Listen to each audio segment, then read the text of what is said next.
And welcome. This is Mary Ellen McGonagle with your Friday afternoon MEM Edge show, the show where we bring you where the action is in the broader markets. As usual, we are going to take a look at these markets. We did see a pullback this week. We will certainly review that, as well as ways that you could potentially hedge yourself against further potential pullbacks. Also, we are going to take a look at some of that news that drove price action last week. And we did get negative news on Monday, and it was not as impactful as thought it might be.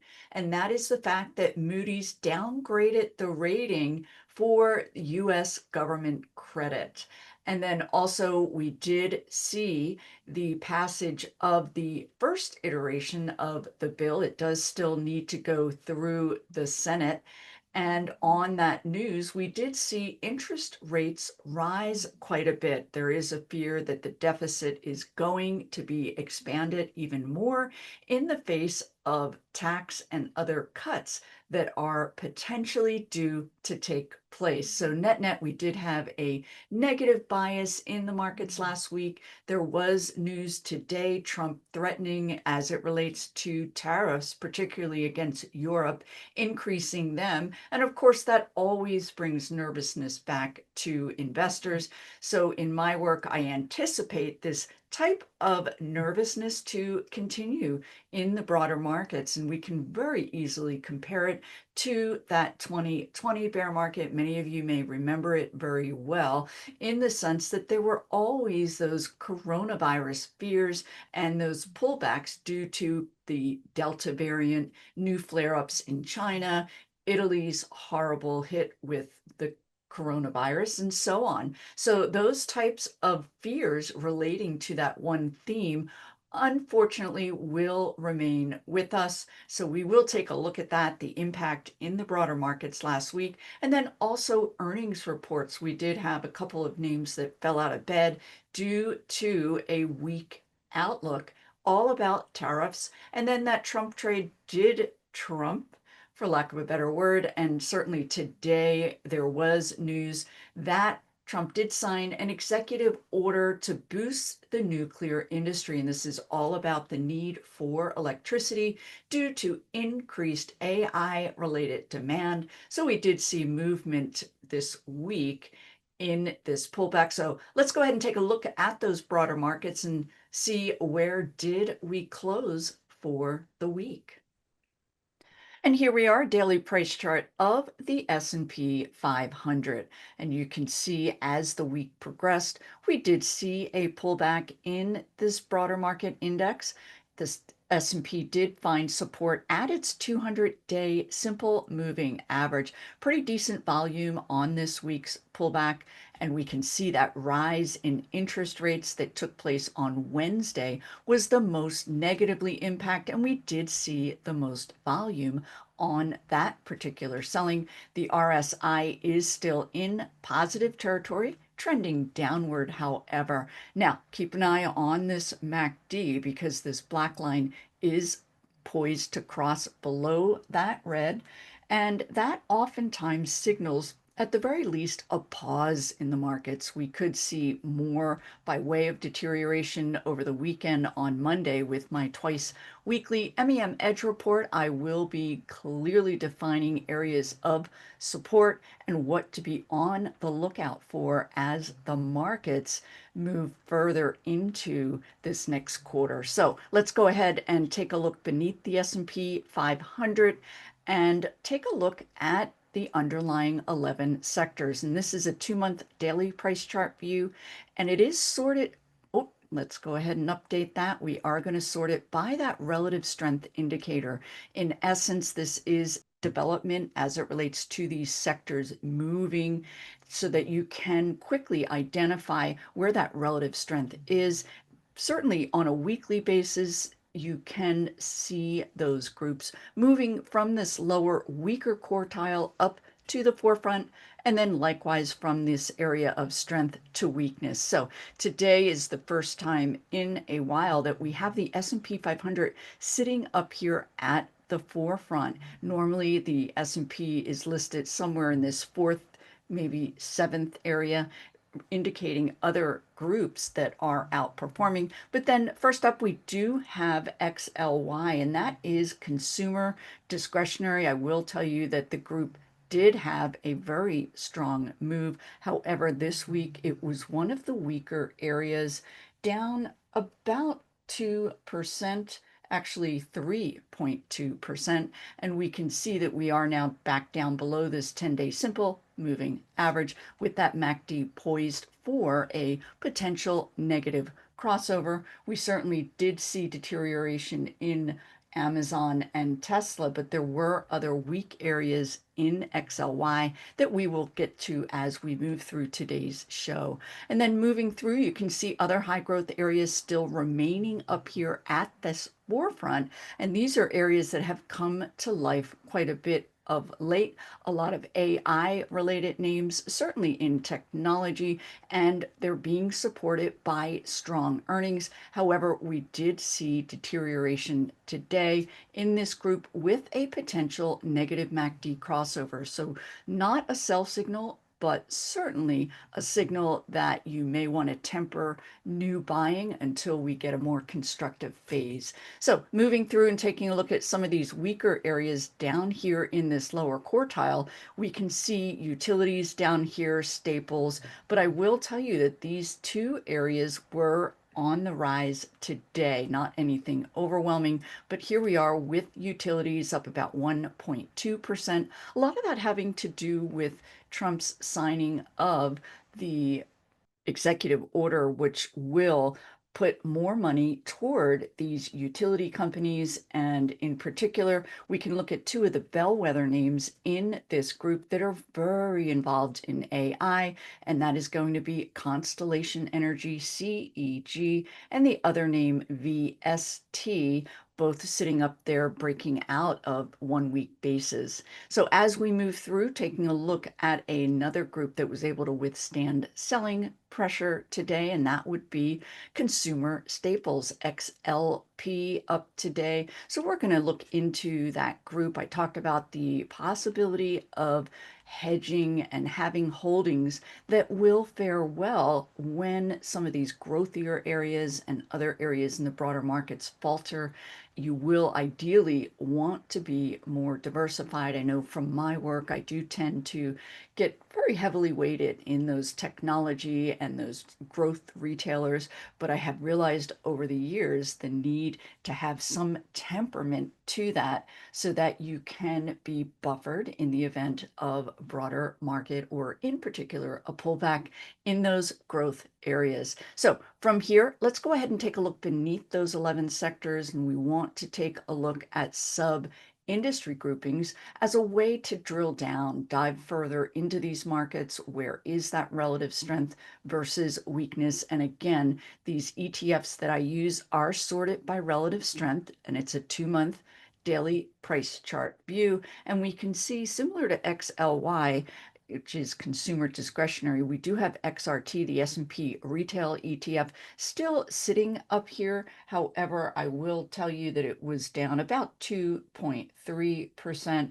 and we can see that uptrend still very much in place, but a little bit of faltering there. IGV is the software ETF. We have a couple of major software names due to report their earnings next week. Salesforce CRM is a bellwether name. Also OKTA, which is a software security stock, due to report next week. So you will want to be aware of that. They are both due to impact the overall broader markets, but you can see that we are pulling back rather orderly, potentially finding support above this 21-day simple moving average with a positive RSI. So let's go ahead and move through some of these other areas that were up today, and it is going to be gold stocks, up actually for the week. It was one of the top groups, up about 5.5%. A lot of this as a counterbalance against the fear that is creeping into the markets, tariff related and otherwise.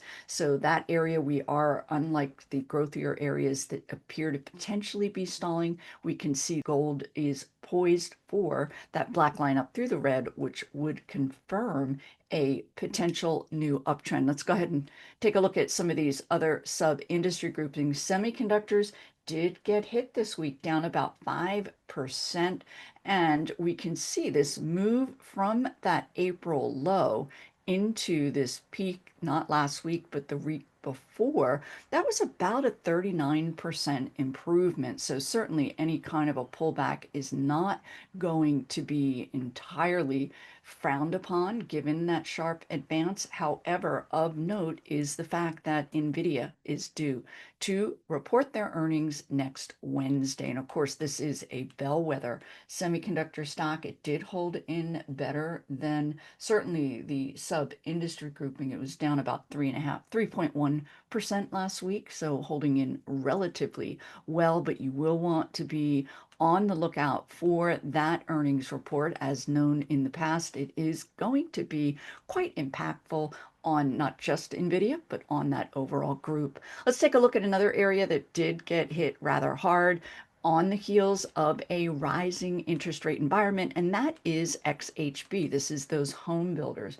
The group was down over 6%. So similar to semiconductors, home builders are very economically sensitive. So unlike the prior week, we did see deterioration in those economically sensitive areas. Here we are with bank stocks.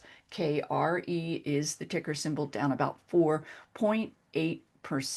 So net, you can see we had this gap up on positive news relating to the tariffs and more recently negative. So net, you can see that we are in a generally volatile period. And this is all about investors digesting the latest headline news and then, of course, earnings reports as well. But some of these areas that are very tuned in to economic growth or contraction are seeing quite a bit more movement. Let's take a look at that volatility index, better known as the fear index. And we did get back up above 25 today before settling and closing at 22. So it is still elevated. Any number above 18 indicates that there is fear creeping into the markets, not what we want to see. We have that black line up through the red and then a potential positive RSI on this VIX index. So you will want to keep an eye on that. I talked about those big earnings numbers due out next week. And certainly relating to economic data, we do have PCE. That is a core inflation data number that the Fed pays very close attention to. We'll also get notes from the Federal Reserve's May meeting next week, as well as GDP for that first quarter, the first revision. So some pretty big numbers due out in addition to those earnings. So put your seatbelt on as we dive into the beginning of June, coming toward the end of next week.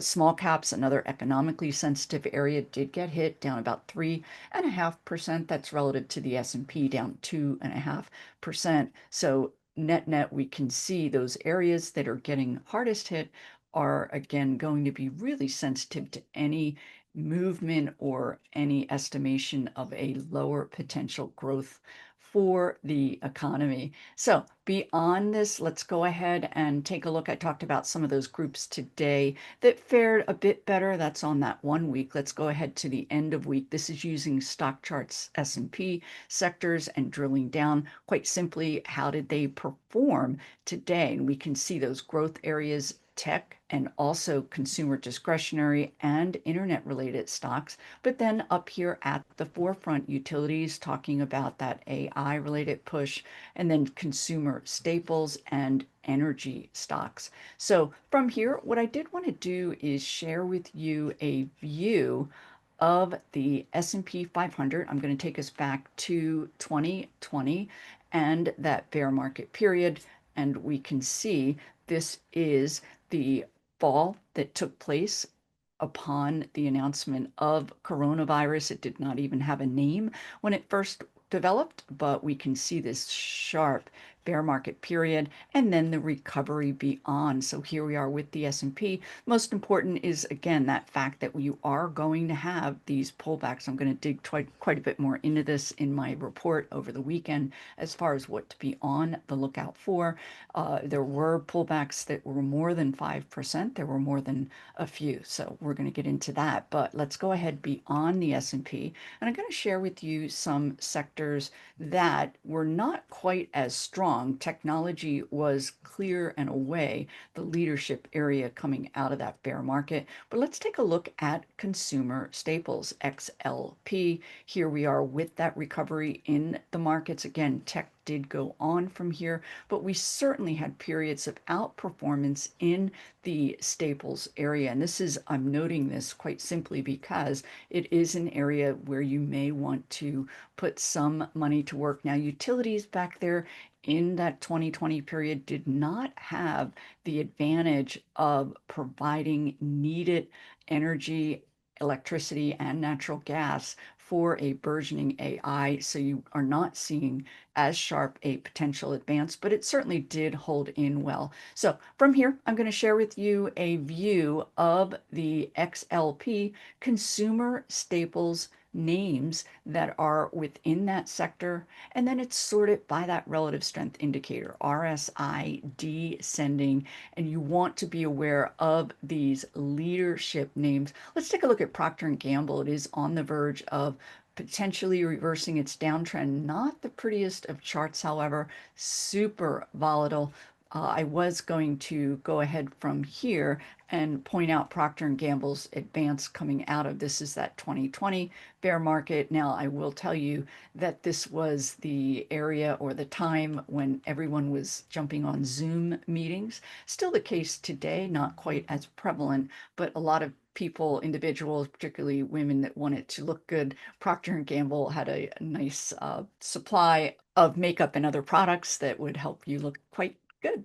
So let's go ahead and look at this current environment, and I'll share with you again a view on these staples names, those that are up here at the forefront, and we can see if they are potentially poised. Again, pretty whippy price action here. I am very tuned into Philip Morris, a nice yielder. They do have the tobacco product Zyn, which is very widely used and is seeing a lot of traction. We can also see Philip Morris has a similar product, not quite as vibrant, but sitting up here quite nicely, offering about a 3% yield. So you're getting that yield. Let's take a look at Costco. And this particular company is due to report their earnings next week as well. So you can see it pulled back very orderly to this 21-day simple moving average. You will want to keep an eye on that one as we go into earnings next week. You certainly don't want to be caught flat-footed should the company not report strong earnings. Here we are with Costco coming out of that 2020 bear market as an example. So let's go ahead and take a look at some of these others, because when you're looking at a particular sector, what you will find quite simply is that not all areas are participating. You have your haves and your have-nots as it relates to those areas and names that are withstanding downward pressure taking place elsewhere. And then quite simply, you can see that we very quickly advance to names that are now down below their 50-day simple moving average, but a view such as this will keep you on top of areas that are potentially beginning to emerge. So that's it for staples from here. I did want to go ahead and share with you other names outside of the US. We are seeing vibrancy. In fact, I will share with you a view that you can very simply get by going to what is called novelinvestor.com. And this is the international stock market performance year to date. Now, a lot to digest, but you can certainly take time on your own, because what you will see is some of these countries and these areas that are sitting up there at the forefront. I will share with you a couple of these names, but you can use this grid below as your guide, and you will see that there are many companies: Italy 17%, Ireland 16, Germany 15, and so on. That's relative to the S&P 500, which is down about 1% year to date. So in essence, for those of you that may have not have been aware, there is vibrancy outside of the US, areas and countries that are seeing growth. So from here, let's go ahead and take a look at some of these names that are offering nice high yields. Not all of them are going to be global. First up here is Frontline, and they are an oil and gas transportation company. From here with Stockcharts.com, you can go ahead and ask for what is called a full quote. And what that will do is provide you with not only the industry group, this is a marine transportation company, again, in that energy space, but it will also provide you with that dividend and yield information. But more importantly is the fact that we are advancing back above this 200-day simple moving average. Nice high volume today as that RSI trends upward. Let's go ahead and take a look at a couple of other names here. CMCL, this is Caledonia, all about gold mining. This gap up is on earnings, and you can see the stock is in a back and fill formation as it digests this gap up. 3.3% leader. We're going to pivot back to an energy stock, Genesis Energy, and it is a limited partnership. I'm highlighting that because it will be treated differently for tax purposes. You'll want to be aware of that if you're interested in the name. But we can see that the stock had a nice advance today into a base breakout. They do provide products to that oil and gas industries such as pipes and so on. The stock also offers a nice 4.1% yield. Now we're going to go over to Argentina. They did have elections last week that are being viewed quite positively, but the group or the country already, their stock market was in a nice uptrend. Here's Loma, Negra, LOMA is the ticker symbol, and it does offer a nice 8.9% yield. Here's that gap up on earnings. They are a cement related company, and you can see that it is breaking out of a base today. Nice high volume characteristics, and of course, a nice high yield. DHT is another energy related name, and it too had a bullish day today. This is called a bullish engulfing pattern when a stock at some point in time trades below the prior day's low but closes above that prior day high. It's not a guarantee, but it is certainly known as being a bullish candle formation. Nice high volume. We do have a constructive RSI and MACD 6.9% yielder. Let's take a look at a couple of other names that are sitting up here and looking somewhat interesting. Here we are with Brinker. EAT is the ticker symbol, and you can see it had a nice advance base breakout out of a 2-week base today. The stock has been a leadership name in the restaurant space. They have a number of subcategories, Chili's and so on, that are part of their franchise, and we can see that the stock is setting up here quite nicely. Another name that we can take a look at, an oldie but goodie, I believe, from that 2020 period. But here we are with GameStop on the move higher, super high volume. And I know many of you remember this from being in the headline years ago. We can quickly pull up a weekly chart here. And here is that movement. Actually, it was 2021 that we saw all of the volatility and movement, but it is back in the news more recently here. And then another name that we can look at, FVRR, Fiverr, and this particular company is a software company that did break out of a base on Thursday and is continuing to advance. So we are seeing, certainly not all areas are negative. We are seeing some movement to the upside. And then last up, I am going to share with you a couple of those retailers that really were damaged this week. Here we are with Ross Stores. And as we go into earnings, continuing next week with some headline companies reporting, it is of note the fact that these stocks, for instance, Ross Stores, ROST, gap down over 10%. The company has rallied from this 126 area up to 155. So a very sharp advance, in essence, priced for perfection. So any kind of negative news and the stock was punished. Another name that had come to life a bit here more recently, but it too got hit hard. This is Deckers. We were down here at about that 94 level and had progressed up to 135. And then today's outlook, the stock was down 21%, all about global growth and tariff fears. So we do have, I talked about the fact that we have Costco next week. We can take a look at GAP. That's a retailer that has really been priced for perfection. They're due for their earnings next week, so you will want to be aware of that if you are an owner. AZO is a retailer of auto parts, also sitting up here quite nicely, due to report their earnings next week. And then another name that I don't believe I mentioned, and that's Dell Technologies, DEL. The company certainly had its day in the sun back here, 23 into the mid period of 24, when it was viewed as an AI related darling, and then more recently had fallen out of bed due to the fact that their growth was not, in fact, as strong as anticipated. But it will be closely watched as a proxy for AI related names. And given the sense, let's take a look at a weekly here, that we are certainly off of our peak of 170 back here in mid 24. You can see that if we do have any kind of good news, we potentially could see a nice move higher for Dell going into next week. And that is it for this week. Lots to digest. I hope everyone has a fantastic long weekend.